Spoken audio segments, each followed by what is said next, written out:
안녕하세요, 우기북입니다. 우리 우구님들께서는 혹시 주위에 너무 급하게 가지 않아도 돼, 지금 속도로도 괜찮아 라고 말해주는 한 사람이 곁에 계신가요? 오늘 저는 제게 그런 이야기를 해준 사람은 아니고 한 권의 책을 여러분들께 소개해드리고자 합니다. 바로 이 책이었어요. 데이비드 앱스타인의 늦가기 천재들의 비밀입니다. 3년 전부터 봤던 책이었는데 갑자기 제목 생각이 안 났네요. 한 분야에 매몰되어 전문성만 기르는 사람이 되기보다 자신의 전문성을 기르되 폭넓은 공부와 다양한 경험을 하면서 조금 느리더라도 창의적인 인간이 되는 것의 중요성을 이야기해주는 책이에요. 이 제목에서 말하는 늦가기 천재, 늦더라도 더 큰 창의성을 발휘하는 존재가 바로 늦가기 천재입니다. 한 분야에 파고드는 사람은요, 사회적 성공의 시기는 이런 늦가기 천재보다 훨씬 빠를지 몰라요. 그런데 그 사람은 끊임없이 변화하는 미래에 대처하는 능력이 매우 떨어진다는 것을 이 책에서 이야기하고 있습니다. 저는 이 책에서 말하는 메시지들이 제게 너무나도 큰 위로와 희망이 되었어요. 사실 저는 성장하고 성공하고 싶다는 이 열망이 너무 컸던 나머지 이 열망만큼의 성장에 대한 조급함도 똑같이 가지고 있었거든요. 근데 이 책이 그런 조급함을 내려놓는데 아주 큰 도움을 줬습니다. 지금 당장 빠른 성취를 얻는데 급급하다 보면 오히려 장기적으로 얻을 더 큰 성장에 해가 된다는 걸 알게 되었고요. 제가 대기만성이라는 단어를 정말 좋아하는데 그 대기만성이 어떤 식으로 이루어지는지를 이 책에서 명쾌하게 보여주었어요. 그래서 저도 조금 느리더라도 진득한 공부를 하면서 늦가기 천재가 되어야겠다라는 생각을 확실히 품게 되었습니다. 이 책을 읽으면서는 특히나 기록을 많이 했어요. 자기 개발에 대한 여러 가지 주제들에 이렇게 하나하나 저의 지식 카드들이 들어있고요. 이 아래로 내려가면 여러 가지 주제의 내용들을 제가 하나씩 이렇게 기록을 해뒀습니다. 이 기록들이 한 번에 이렇게 읽으면서 다 쓴 건 아니고요. 한 3년 전부터 시간 날 때마다 조금씩 책을 읽어가면서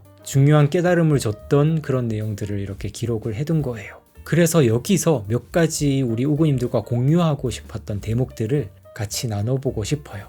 제가 여기에 따로 이렇게 복사를 해놨는데요. 친절한 환경과 사악한 환경이라는 단어가 저한테 큰 공감을 줬었습니다. 클라인이 연구한 영역들, 즉 본능적인 패턴 인식이 강력한 효과를 발휘하는 영역들이 있다고 해요. 그게 바로 친절한 학습 환경이라고 부르는 것에 속한다고 합니다. 친절한 환경, 골프 같은 거라든지 체스 같은 어느 정도의 패턴이 정립이 되어 있고, 그래서 이런 친절한 환경에서는 기존에 정해진 방법들을 열심히 훈련하고 반복하면 그 분야의 전문성을 이룰 수가 있는 거죠. 근데 여기서 사악한 환경이 또 있다고 이야기를 해요.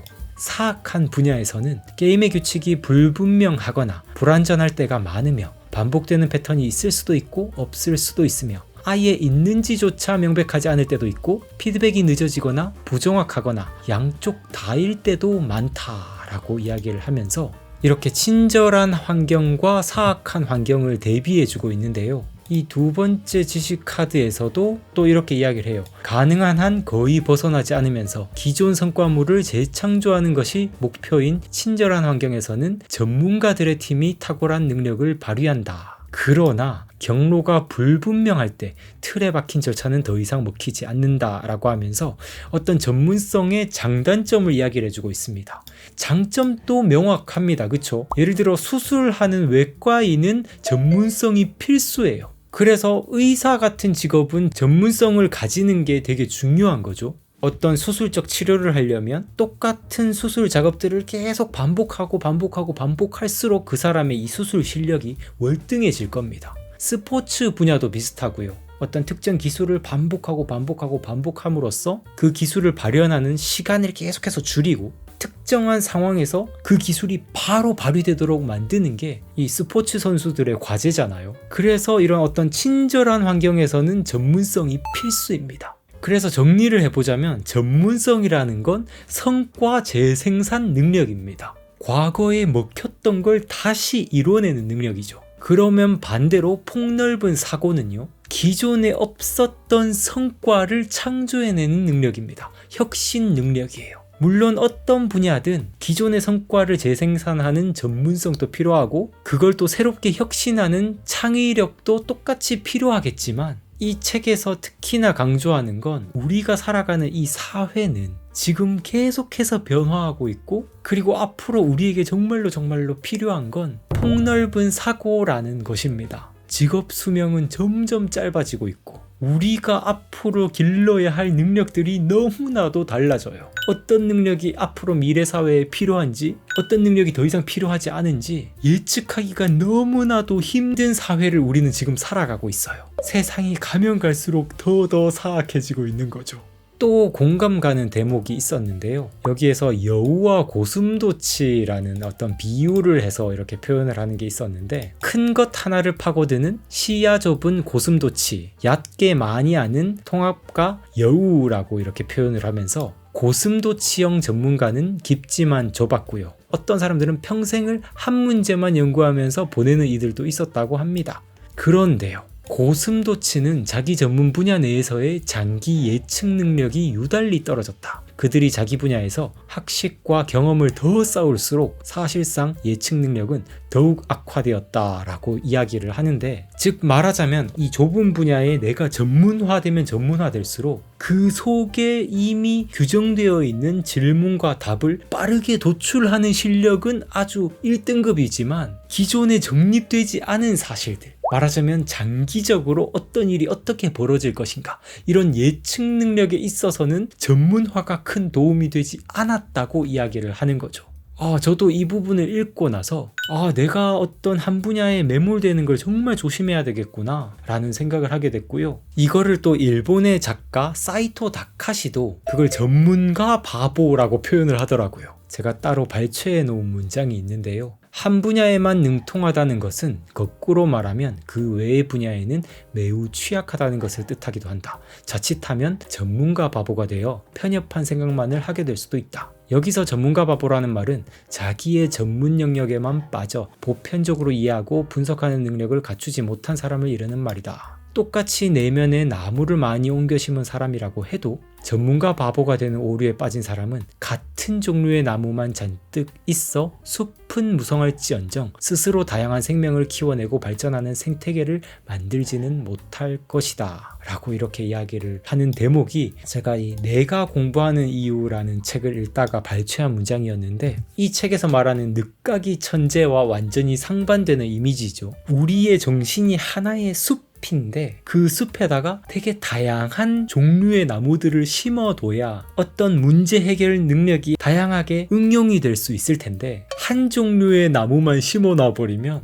어떤 특정 문제 해결에만 특화되어 있고 나머지 것들에는 완전히 응용력을 발휘할 수 없는 상태가 되는 거예요. 제가 얼마 전에 저희 사촌 동생이 서울에 있는 좋은 대학에 합격을 했다고 온 가족이 모여서 이렇게 축하를 하는 자리가 있었거든요. 근데 제가 이 동생이 정말 대단하다고 느꼈던 게요, 원래 이 동생은 프로게이머를 했었어요. 그것도 한때 엄청 유명했던 게임에서 정말 1티어 프로게이머까지 이렇게 진출을 할 정도로 고점을 찍었다가 그만두고 2년 동안 마음 먹고 대학 준비해서 막 수학 같은 거를 수능 1등급을 받아버리더라고요. 근데 얼마 전 이 축하 자리에서 동생이랑 둘이 잠깐 대화를 나눌 시간이 있었는데 제가 정말 놀랐습니다. 이 동생이 자기가 프로게이머를 할 때 게임 연구를 하면서 어느 순간 정말 눈이 뜨이는 경험을 했었대요. 게임이 이렇게 진행이 될 때 상대편이 어떤 전술을 가져왔는지 이 초반의 그 모습들을 보자마자 그 판의 게임이 어떤 식으로 흘러갈지 모든 상황이 그려진다는 거예요. 그리고 예상했던 그 흐름대로 경기가 진행이 되는 거죠. 이게 어떤 한 분야에 도가 트이는 그런 현상이 아닐까 생각이 드는데, 근데 여기서 제가 놀라웠던 점은요, 이 동생이 하는 말이었어요. 그렇게 게임을 통해서 얻었던 원리들이 공부를 하면서도 크게 다르지 않았다라고 이야기를 하더라고요. 게임 실력을 높이는 거랑 공부 실력을 높이는 거랑 크게 다르지 않았다라는 거예요. 제가 이 이야기를 듣고 우와, 얘는 진짜 경계와 경계를 넘나들 줄 아는 애구나. 앞으로 진짜 공부를 하든 뭐 운동을 하든 뭘 하든 다 잘하는 애겠구나 라는 생각이 팍 들더라고요. 대부분의 사람들은 그렇게 생각을 안 하죠. 아, 난 게임은 잘하는데 공부는 못해. 아, 나는 공부는 잘하는데 운동은 못해. 이렇게 내가 가진 능력을 다른 분야로 전이할 수 있는 이 가능성 자체를 스스로 막아버려요. 그리고 이게 심해지다 보면 아예 경험해보지 못하고 특정 한 분야에만 고이게 되는 거예요. 그러면 우리의 뇌가 새로운 걸 받아들이는 걸 더더 힘들어하고요. 자기가 구축해놓은 지식과 기술만 반복하면서 그 이외의 것들은 모두 차단해버리는 상태가 되는 거죠.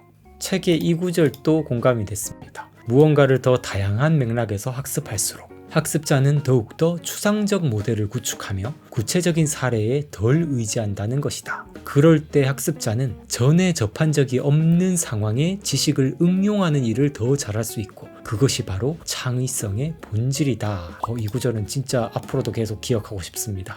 저는 이 사고의 유연성이야말로 지혜로운 인간의 본질이 아닐까 싶어요. 우리가 어떤 인간을 보고 와 정말 지혜로운 분이다 라고 이렇게 생각을 할 때가 언제인지 한번 생각을 해보면요, 예를 들어서 평생 농사만 지으신 분인데 어떤 사람은 그냥 농사만 잘해요. 근데 반면에 어떤 사람은 농사를 잘 하면서도 그 농사의 원리 속에서 인간관계의 원리를 발견하고 인생을 잘 사는 법 혹은 이 우주가 돌아가는 원리에 대해서 이야기를 하거든요. 말하자면 이 농사라는 분야 속에서 자기만의 철학이 생기고 그게 다른 분야에까지 응용이 되는 경지에 이른 거죠. 그래서 저는 이런 어떤 똑똑한 사람과 지혜로운 사람을 가르는 이 차이가 여기에서 나온다고 생각해요. 어떤 지식을 가지고 한 분야의 문제 해결에 특화된 사람들은 똑똑한 사람이고 같은 지식을 가지고도 여러 분야의 문제 해결에 응용할 수 있다면 그 사람은 지혜로운 사람인 거죠.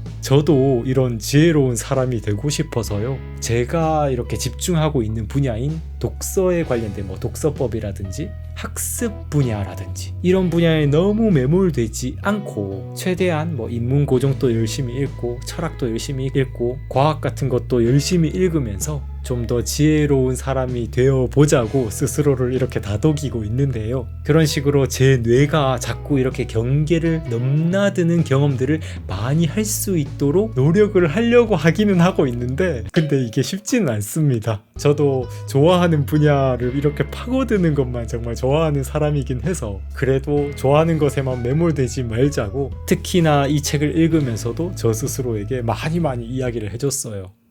네, 여러분 오늘 이 책을 가지고 이야기를 나눠봤는데 어떠셨나요? 대기만성형 인간이 되고 싶으시다면 일독을 권해드리고 싶습니다. 오늘 또 시청해주셔서 감사드립니다. 저는 앞으로도 독서에 도움되는 꿀팁들을 가지고 인사드리도록 할게요. 감사합니다. 성장하는 방송, 성장에 관한 방송 우기부기TV 선승욱이었습니다. 뿅!